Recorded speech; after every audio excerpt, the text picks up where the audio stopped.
Hi, it's Michelle, and this is my daughter Ashley with Raven, and she's going to read Raven her favorite book. Tim Burton's Nightmare Before Christmas. Okay, Tim Burton's Nightmare Before Christmas.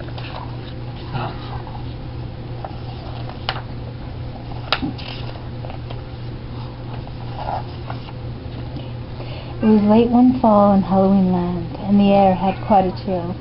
Against the moon a skeleton sat alone upon a hill. He was tall and thin, with a fat bow tie.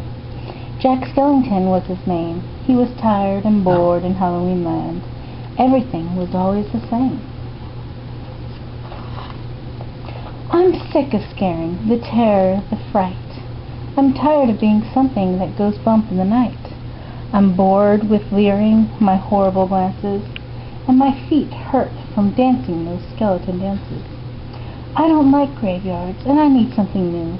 There must be something more to life than just yelling boo. Then out from the grave with a curl and a twist came a whimpering, whining, spectral mist. It was a little ghost dog with a faint little bark, and a jack-o'-lantern nose that glowed in the dark. It was Jack's dog, Zero, the best friend he had, but Jack hardly noticed, which made Zero sad.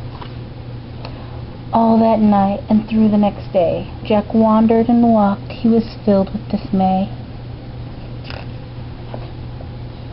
Then deep in the forest, just before night, Jack came upon an amazing sight. Not 20 feet from the spot where he stood were 3 massive doorways carved in wood. He stood before them, completely in awe, his gaze transfixed by one special door. Entranced and excited with a slight sense of worry, Jack opened the door to a white, windy flurry.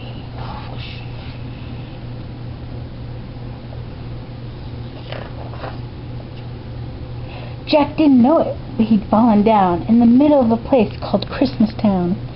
Immersed in the light, Jack was no longer haunted. He had finally found the feeling he wanted, and so that his friends wouldn't think him a liar, he took the present-filled stockings that hung by the fire. He took candy and toys that were stacked on the shelves, and a picture of Santa with all of his elves. He took lights and ornaments and the stars from the trees, and from the Christmas Town sign he took the big C. He picked up everything that sparkled and glowed. He even picked up a handful of snow. He grabbed it all, and without being seen, he took it all back to Halloween. Back in Halloween, a group of Jack's peers stared in amazement at his Christmas souvenirs. For this wondrous vision, none were prepared. Most were excited, though a few were quite scared. For the next few days, while it lightened and thundered, Jack sat alone and obsessively wondered, why is it they get to spread laughter and cheer, while we stalk the graveyard, spreading panic and fear? Well, I could be Santa, and I could spread cheer. Why does he get to do it, year after year? Outraged by injustice, Jack thought and he thought. Then he got an idea. Yes, why not? In Christmas Town, Santa was making some toys, when through the din he heard a soft noise. He answered the door, and to his surprise, he saw weird little creatures in strange disguise. They were altogether ugly and rather petite. As they opened their sacks, they yelled, "Trick-or-treat!" Then a confused Santa was shoved in a sack and taken to Halloween to see Mastermind Jack. In Halloween, everyone gathered once more, for they'd never seen a Santa before. And as they cautiously gazed at the strange old man, Jack related to Santa his masterful plan. "My dear Santa, I think it's a crime that you've got to be Santa all of this time. But now I will give presents and I will spread cheer. We're changing places. I'm Santa this year. It is I who will say Merry Christmas to you.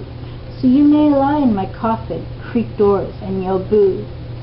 And please, Mr. Claus, don't think ill of my plan, for I'll do the best Santa job that I can.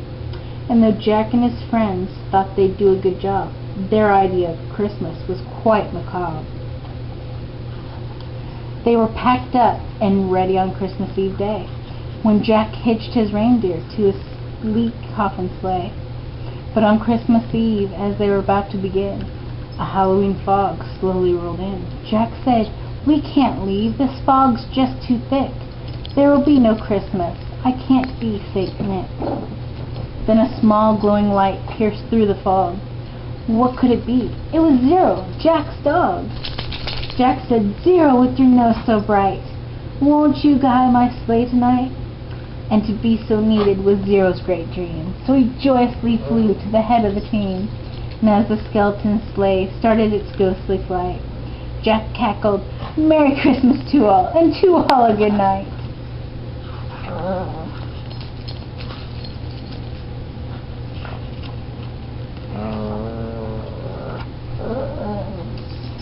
'Twas the night before Christmas, and all through the house not a creature was peaceful, not even a mouse.